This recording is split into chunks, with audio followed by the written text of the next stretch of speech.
A lot of people are already familiar with Proxies.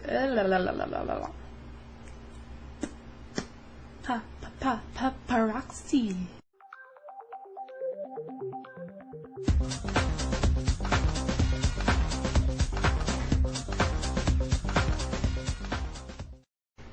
Article 12 of the United Nations Universal Declaration of Human Rights states,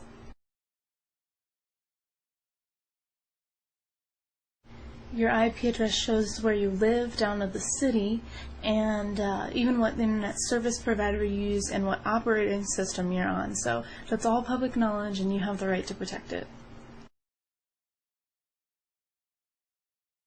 There's other reasons why you should use a proxy when you surf. It's not just good for blocking your IP address, though it is a bonus. You can also block undesired sites or sites you think have malware, along with circumventing regional restrictions, like if you're not allowed to see specific videos because of what country you live in. So there's a lot of added benefits. Now, I really want to watch this Doctor Who video, but I've heard that it's blocked for people in the US. Yeah, see? So I'm going to access a proxy list. I want to appear that I'm from the UK, so I'm going to select the UK proxy server list. And you can do this no matter what country you're from. You just want to select the IP to the country that you want to appear that you're from and copy it. Now I have the IP address I want, so I want to get Firefox to talk to the internet with that IP. So Tools, Options, and Advanced. Then we'll click on Network and Settings. And don't worry if you have another browser, you can use pretty much whatever, but you want to manually configure your proxy here. And you'll just paste whatever IP address applies to you. In my case it's UK, so after I click OK, I am now, as far as the internet's concerned, from Great Britain. So let's go back to that blocked video and apply the changes by refreshing the window. Alright.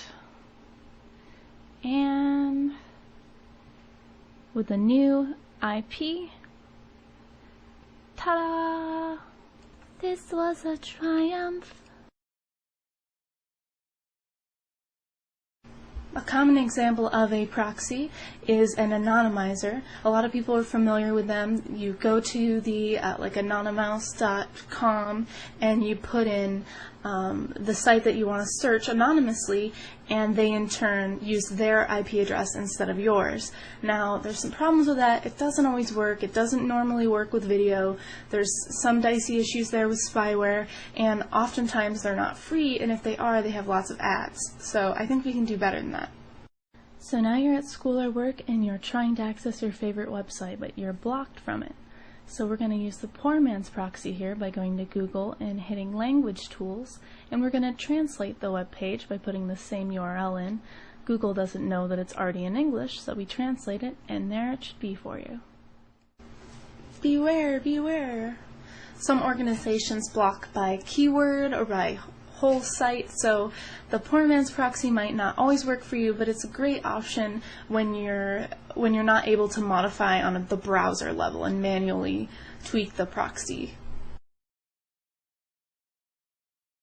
You can check out Google's Cached, which accesses the website through a different IP address, so you should also be able to look at it that way. Using this caching method, you're basically seeing Google's most recent record of the site, so it may not be as updated as you want it to be. See, that wasn't so painful, was it?